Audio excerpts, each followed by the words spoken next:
बिस्मिल्लाहिर्रहमानिर्रहीम अस्सलाम वालेकुम। अल्लाह ताला से दुआ है कि अल्लाह ताला आपके रिज़्क़ में कुशादगी करे। आज हम बनाने जा रहे हैं बहुत ही मज़ेदार सी खोए वाली बादामी कुल्फ़ी। खोए वाली से आपको ज़हन में आ रहा होगा कि ज़रूर इसमें खोया डाला होगा। नहीं, बिल्कुल खोया नहीं डाला। तो फिर क्या ऐसे 3 इंग्रेडिएंट्स हैं जिसे हम इतने मज़े की बादामों वाली और खोए से भरी हुई, ऐसे लग रहा था जैसे खोया इसमें डाला हुआ है, जैसे इसमें कंडेंस मिल्क डाला हुआ है, लेकिन ऐसी कोई चीज़ ऐड नहीं की। इसमें मैंने क्या ऐड किया, ये 1 किलो दूध था। 1 किलो दूध मैंने एक दिन पहले ले लिया था बनाने से, और उसको फ्रीज़र में अच्छी तरह से इसकी मलाई को गाढ़ा कर लिया था। ऐसे होता है ना कि जब आप फ्रीज़र में चीज़ फ्रिज में रखा था, फ्रिज में रखे तो जो मलाई जो होती है ना, ऊपर की मलाई की तय जो थोड़ी मोटी हो जाती है। उस तरीके से 1 किलो दूध मैंने इस तरह से कढ़ाई में ऐड कर दिया विद मलाई। ठीक है, मलाई आपने निकालनी नहीं, ऐसे ही ऐड कर देना है।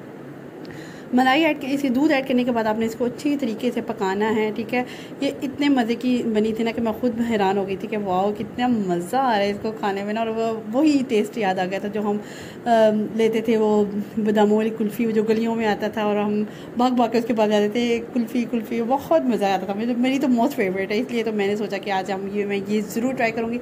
और चूँकि गर्मियाँ आ गई हैं तो ऐसी रेसिपी ज़रूर होनी चाहिए जो आपको आपके अंदर ना मज़ा ठंड सी पड़े आपको ना। तो इस वजह से मैंने ये आज रेसिपी आपके साथ शेयर कर रही हूँ, मज़ेदार सी बादामों वाली कुल्फ़ी। ठीक है, इसको अच्छी तरह से बॉयल आने पे आपने हल्का से 1-2 बॉयल आएगा तो आपने क्या करना है, इसमें ना इलायची पाउडर, मैंने अंदर से इलायची की जो अंदर वाली चीज़ होती है उसको, ये जो छोटे छोटे दाने होते हैं ना इलायची में, उनको 5-7-8 इलायची के उसमें से निकाल के मैंने उसको पीस लिया।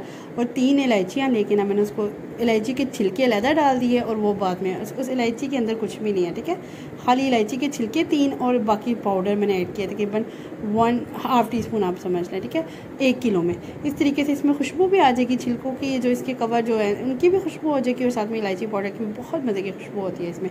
इस तरीके से आपने इसको बॉयल करना है। बॉयल करते हुए तकरीबन ये हाफ से भी थोड़ा सा रह जाए तब तक आपने ना इसको बॉयल करना है। ठीक है, इसमें मैं अब एवरीडे का एक साशे, ये 25 या 30 रुपीज़ का होगा ये साशे ना, ये जो मैंने आपको भी दिखाया, ये हल्का हल्का आपसे आहिस्ता आहिस्ता डालते रहना, और साथ साथ आपने ना इसके स्पैचुला भी हिलाते रहना। ये इस फॉर्म में, ये बहुत छोटा वाला साशे जो होता है ना, वो मैंने सिर्फ 1 kg दूध में ना मैंने ये ऐड किया। ठीक है, बस इसी से ये टेस्टफुल होगा और ये बहुत मज़े का होगा। बस आपने ये मेक श्योर करना है, आपने दूध जो है ना वो बिल्कुल गाढ़ा कर लेना है। और दूसरी तरफ मैंने क्या किया, चीनी ले ली है, चीनी को मैं कैरेमलाइज़ करूँगी। ठीक है, इसको मेल्ट करेंगे कि तकरीबन मैंने 2.5 सर्विंग स्पून ले लिया। आप अकॉर्डिंग टू योर टेस्ट आपने ले लेनी है जितनी आप चीनी लेते हैं। ठीक है, उसको अच्छी तरीके से पहले कैरेमलाइज़ करना कोई मुश्किल नहीं होता, आपने बस हल्का सा इसको मेल्ट करना है उसमें स्टोव पे, तो वो हल्का सा जुड़ना शुरू होगी, तो उसके बाद का प्रोसेस जो होता है ना वो उसका मेल्टिंग का हो जाएगा। ठीक है, इस तरीके से ईजिली मेल्ट हो जाती है। ज़्यादा फटाफट आपने इसको ना सर पे खड़े होकर पकाना होता है, फटाफट से इधर उधर नहीं जाना, वरना ये बिल्कुल जल जाती है, फटाफट से कैरेमलाइज हो जाती है। ज़्यादा हल्की आंच पे भी नहीं पकाना, ना ज़्यादा तेज़ और नॉर्मल आंच में। ठीक है, उसके बाद मैंने इसमें डाल दिया है दूध में, इसका कैरेमल जो है, अच्छा ये थोड़ी देर थोड़ा कट्टी होगी, उसमें परेशान नहीं होना, वो अंदर जाके ना हीट अप से होने से खुद ही मेल्ट हो जाती है ये इसका जो कैरेमल होता है। ये देखिए, इसके ना कैरेमल डालने की वजह से ना इसका जो टेक्स्चर जो है ना वो चेंज हो जाएगा। हल्का सा ना फील खुद करेंगे जब आप ये शुगर ऐड करेंगे ना, तो ये वाइट से ना थोड़ी सी ना ये वो जो होती है ना ब्राउन सी, वो जो थोड़ी लुक आना शुरू हो गई, जैसे खोए वाली लुक आने शुरू हो जाए, जैसे आपने खोया डाला, इसकी चीनी की वजह से। अब आपने क्या करना है, बादाम ऐड कर देना है। ये ऑप्शनल है, अगर आप डालना चाहें तो इट्स ओके, अगर आप नहीं डालना चाहते तो ऐसे भी मज़ा आएगा आपको। ठीक है, बादाम ऐड करके आपने 2 से 3 सेकेंड इसको पकाना है, क्योंकि देखें बिल्कुल गाढ़ा इस फॉर्म में आ चुका है कि आपका ना तकरीबन हाफ से थोड़ा सा कम हुआ है। फिर उसके बाद मैंने इसका ना स्टोव बंद कर दिया था इस फॉर्म में। अच्छा, अब मैं इस टाइम पे क्या कर रही हूँ कि इलायची जो मैंने 3 ऐड की ना वो निकालूँ, ताकि मुँह में आए तो बुरी ना लगे। इस तरीके से मैंने इलायची निकाल दी है इसकी, और बाकी को मैं अच्छे से मिक्स कर रही हूँ। और इस तरह से मेरे ठंडी होने पर थोड़ा सा ठंडा किया था मैंने, ये देखें कितना मेरा दूध था और हाफ से थोड़ा सा कम हुआ, आपको नज़र भी आ रहा है। उस फॉर्म में मैंने इसको अंदर डाल दी थी इसकी। इस तरह से हमारे पास ये अगर आपके पास नहीं है तो एक वो मिलते हैं कप से भी, ग्लास भी होते हैं, उसमें भी आप फिलअप कर सकते हैं, लेकिन बेहतर ऑप्शन ये है कि आप यही ले लें, कोई इतना ज़्यादा महंगा नहीं होता। इस तरीके से मैंने इसको फिलअप करके इसको स्टिक्स अंदर डाल दी थी, और इसको फ्रीज़र करना है 1 दिन तक पूरा।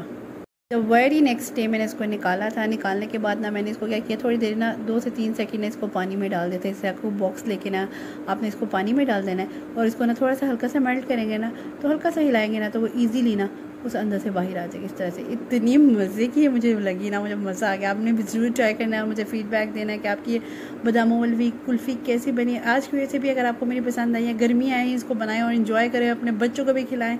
अगर आज की रेसिपी आपको मेरी पसंद आई है तो do follow me and subscribe to my channel. बहुत मज़े की थी। नेक्स्ट इंशाल्लाह इससे भी मज़ेदार वीडियो लेकर हाजिर होंगी। जाते जाते मेरे चैनल को लाइक शेयर सब्सक्राइब करना मत भूलिएगा। नेक्स्ट इंशाल्लाह इसी पे मज़ेदार वीडियो तक के लिए अल्लाह हाफिज़।